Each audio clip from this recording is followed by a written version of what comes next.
Hey guys, we're coming back to you here from Crime Weekly. It's going to be a little different. This is more of an announcement than an actual video. You can probably see it by the thumbnail.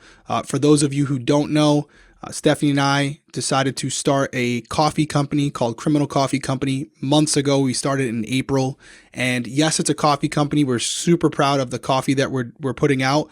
But more importantly, there's a mission behind it. We wanted to find a way to give back to the families in need, especially some of the cases that we've covered. And unfortunately, in a lot of those situations where the cases haven't been solved, a lot of it has to do with financials, right? Being able to afford the testing needed to push the ball further down the road as far as the case is concerned. So we started Criminal Coffee with that mission to give to those cases by having a portion of the proceeds from our coffee go directly to those cases that need the financial assistance. And we told you guys that we're going to try to do it every quarter. And we've just passed the first quarter. If you haven't seen our last YouTube video, we got to about $3,000. And Stephanie and I were extremely happy with that. We appreciate every single person that donated, but we really wanted to raise it even more.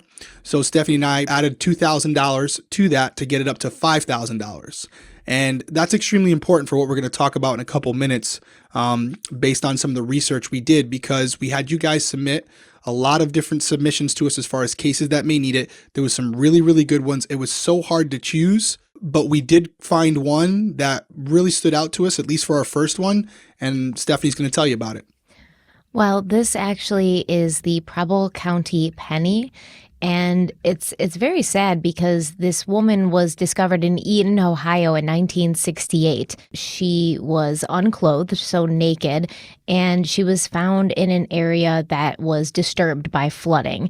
So her body, she's missing her right forearm and her right hand, and they believe before this she'd possibly been concealed in a shallow grave. And I know you were telling me earlier, Derek, they're not sure if the flood sort of disturbed her body, if she was moved before or after the flood. Nobody's really sure. And the point is, nobody's really sure about anything having to do with Preble Penny. They say she may have been pregnant at the time of her death, or she may have been pregnant recently before her death, but they don't know who she is. And because of that, they want to perform DNA testing and hopefully find out who her family member is, or if she has any living family members, and they can give us more information on Preble Penny and actually give us her name so she can have her name back, so she can be buried, so she can be reunited with her family. And Derek's actually done a lot of work with this and spoken to a lot of people involved with the case.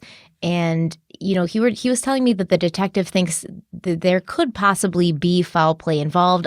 I think it definitely feels like there's foul play involved, but they won't know for sure until they get deeper in and until they had the funding to do some more genetic testing, which is what we're helping them do. And we're working with Intermountain Forensics in Utah, Salt Lake City. I'll let Derek talk to you a little bit more about that as well. That's right. So that's kind of how this came up. Intermountain Forensics is one of two nonprofit labs in the country, and they basically take on a lot of these backlogged cases where the departments don't have the financial resources to do them. They're not as prevalent as some of their newer cases. Like Stephanie said, this is from 1968.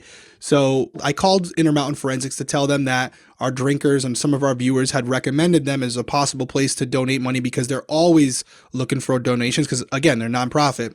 So I spoke with the director and I was telling him what we were looking to do. And he said, you know what's interesting?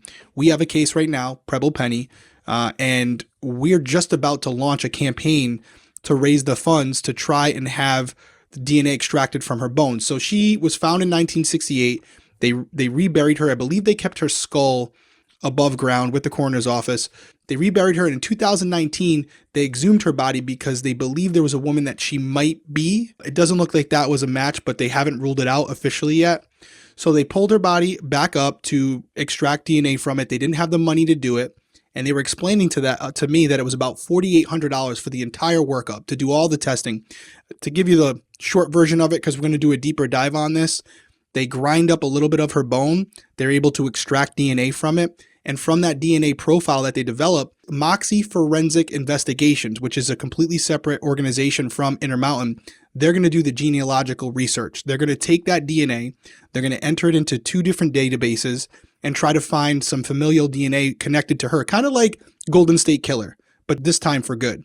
And they'll try to find relatives of hers. And what they'll do is they'll literally have to call these people and ask them, did they lose a relative back in the 1950s or 60s that they never heard from again and never had any resolution with?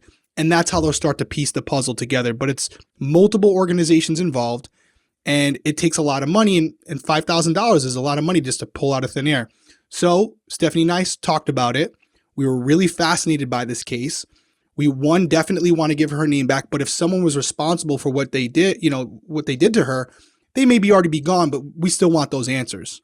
So we agreed to fund the entire project. We told them, don't even put up the campaign. Criminal Coffee, we're going to take care of all of it. They were ecstatic, had a couple calls with them. The lead detective, Adam Turner, says this case has bothered him for years, and he was looking for the funding to do it, and he was so appreciative that you guys out there were willing to support this. And I think this is going to be something that's going to be great for all of you, because for the most part, we're doing this video, it's on YouTube, but on the Fight Crime tab over at criminalcoffeeco.com, you're going to see all the updates on this case. Photos, results from DNA testing, where Moxie investigative forensics, wherever they are right now, you're going to get those updates as we get them. And the only place that you're going to get them is on the Criminal Coffee Co. website. So there'll be some minor updates, some major updates. If you're not already subscribed, it's free. Go on over to criminalcoffeeco.com. We'll put the link up right here. Sign up for a subscription. It's a newsletter. We don't inundate you with emails. Sometimes there's some codes for coffee, but there's also going to be updates on this Preble Penny case. You'll be able to follow along. And now your contributions may solve what is it, 60-year-old case now? Am I doing the math right, Steph? About that? Yeah, it's 58 years or something like that. It's a long time, guys. It's a long time. And Derek and I are actually going to go out to Intermountain Forensics next month in November, and they're going to give us a tour, and they're going to show us around, and we're going to, be able to get some updates in person. And we're very excited about that because I know especially Derek is really into the forensics stuff, and I've always wanted to see the inside of a forensics lab, and we'll take some video and, do some interviews with them and add some content for you guys to check out so that you can really be a part of this because you are a part of this. 100%. We're excited about it. As I said, make sure you head over to Criminal Coffee Co. Check it out. If for some reason you don't want to donate to Criminal Coffee, you want it to go directly to these types of investigations, you can go right over to Intermountain Forensics. It doesn't matter to us. So if you'd rather just donate your money directly to them, you can do that. There's a website set up. They're constantly taking donations for different investigations. If you want to buy some coffee and make a donation, then you know where to go. As always, guys, thank you so much for your donations. Keep them coming because this is the first of what we hope is many solved cases that we're going to be kind of adding to Criminal Coffee Co.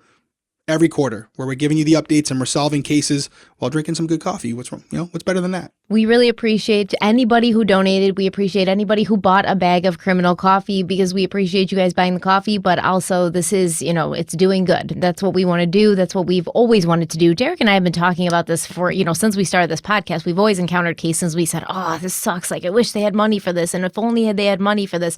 And now we can actually do something and make a difference and feel as if we're being productive towards these cases. So that's always great. We appreciate you guys so much. Make sure to check out criminalcoffeeco.com for updates and follow us on social media, Instagram and Twitter. Bye, guys. Bye.